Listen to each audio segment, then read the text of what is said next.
For those of you who missed out on today's Zoom, we discussed some possible rewards for all the hard work and effort that we've been putting in over the past couple weeks during camp. So these were the prizes and rewards that we came up with, and then the amount of points that we decided each one should be worth. If you guys have any other reward ideas, examples, or questions about these rewards, just send me a message on Edsby, and I am happy to hear those ideas and add them to the list, or I am also happy to answer any questions you may have. Aside from camp rewards, we went over our fractions on a number line PowerPoint. So we started with just by talking about a simple number line in general, and how when you look at a number line, that number line is always going to start with 0, because when we think about number order, we're always going to start with 0. And in this case, our number line ends with 100. And then we think about this star that is placed not exactly halfway on the number line. So then we think about, well, what number could that star represent? What could it be? And there's really no exact correct answer, but there's a good guess that we can make. So if we say that this is about halfway, well, then we would say that this could be maybe be like 35 or 40, because then this would be 50. And that kind of helps us to answer this question: where would you place the number 52? Well, basically right around that halfway mark, because it's halfway. Even though 2, like that 2 is bigger than halfway, would technically put it more than halfway. It's not exactly close enough to put us closer to 100. So we'd stay closer to that halfway mark. And then we talked about some numbers that do not fit on this number line and why they don't fit. So some of those examples included 500 or 200, or even the example of 101. Because this number line ends with 100, those numbers that are larger than 100 we will not see on this number line. And then we get into a quick activity where we're looking at this girl on her walk to school. So we see her house, we see the 3 different stops that she has to make along the way, the distance that it takes to get to her school. So we have to ask ourselves, what do we notice about this, and what are we wondering? And I think about it and I look and I think, okay, well, clearly, she's walking to school and she's got to take a couple stops along the way. But my main question is, what is the distance between her home and the school? And how far does this girl have to walk? So in this case, this example, it shows us that it's going to be 1 mile between her house and her school.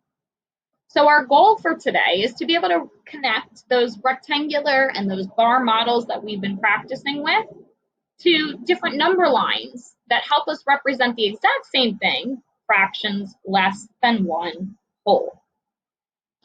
So now we get into what it would look like if we use that rectangular or that bar model. We have this rectangle, and we show the whole distance that she has to travel, right? So the whole shape shows the whole distance. And she's making these little stops along the way. So we think about those as like equal parts of the fraction or the shape. So here would be 1 stop, here would be a 2nd stop, here would be a 3rd stop, and then there would be her final stop where she reaches her goal of getting to school. So then we add in these little ticks here. They're very hard to see, but they're down there, and they show you how you can split that up into those 4 parts.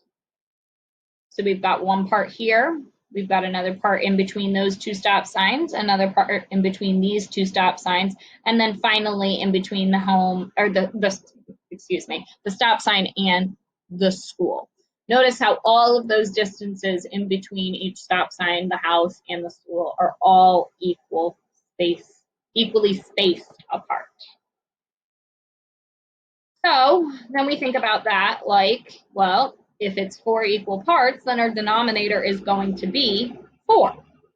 because our denominator always represents the number of parts total. So how many equal parts? There would be 4, and each part shows 1/4, 2/4, 3/4, 4/4, or 1/2.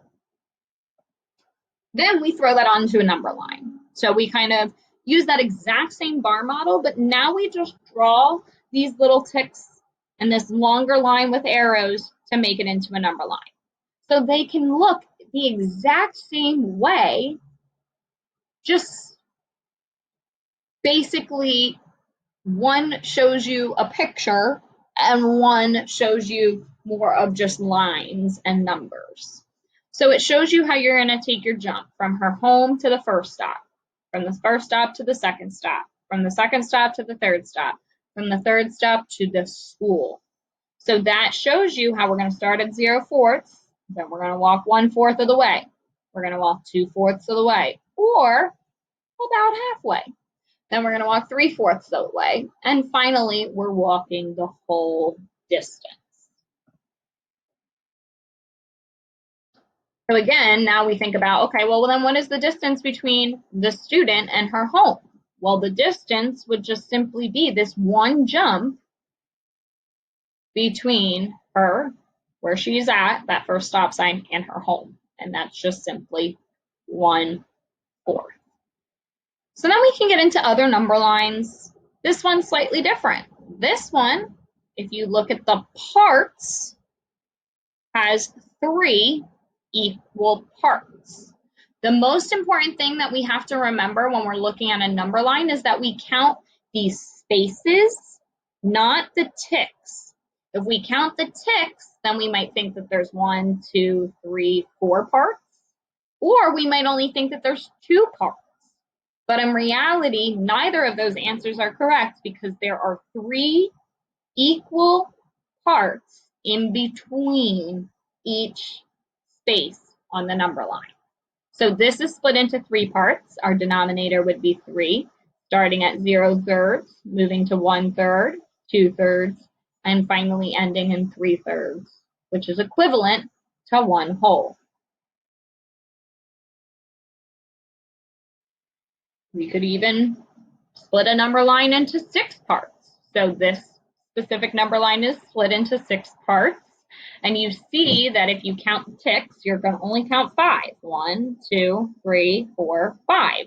But if we count the spaces, those equal parts, we will count 6. And that then represents each fraction, counting its whole way, or counting its way until you reach the whole. So now you guys can complete the activity pages. Page 101 is just an explanation of everything I just went through, or page 100, my apologies. And then page 101, I want you guys to complete. Number 3 is going to be the most important one, so I definitely need you to at least send me a picture of number 3 when you have it completed.